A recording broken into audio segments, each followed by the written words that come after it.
लेके। अरे वो सजनिया मोर दिल के धड़कनिया, तोर नाव लेके हर दिन गुनगुनावा।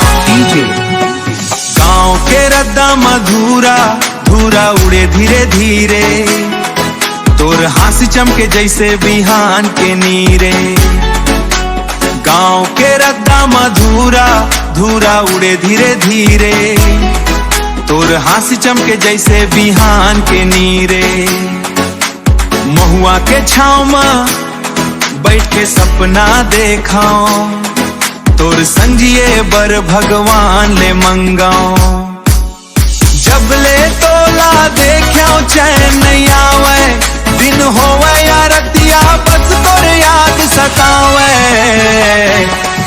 तोर नाव लेके दिल ये गाना गावे, तोर आँखी के जादू मोला रोज रिझावे। आजा मोर संग में सपना के डगरिया, तोर बिना सुन लागे मोर ये दुनिया। तोर नाव लेके, तोर नाव लेके, बरसात के बूंदा में तोर चेहरा दिखथे। मंद मंद पवन संग खुशबू बहिथे, बरसात के रंग में तोर चेहरा दिखथे। मंद मंद पसंग तोर खुशबू बहिथे। चंदाला पूछो माँ काबर इतका चमके, वो कहिथे तोर प्यार मोर अंजोर दम के। माया के रंग में मन मोर रंगाए, तोर संग रही बोता हर दुख दूर भगाए।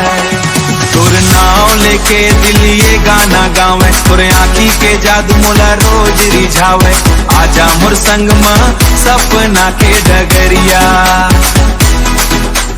तोर बिना सुन लागे मोर ये दुनिया।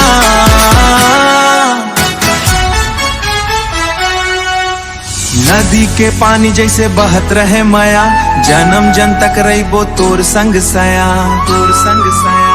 हाथ में हाथ धर के रद्दाला नापबो, सुख दुख हर मोड़ में संग संग चलबो। तोर नाव लेके दिल ये गाना गावे, तोर आँखी के जादू मोला रोज रिझावे। आजा मोर संग में सपना के डगरिया, तोर बिना सुन लागे मोर ये दुनिया। ओ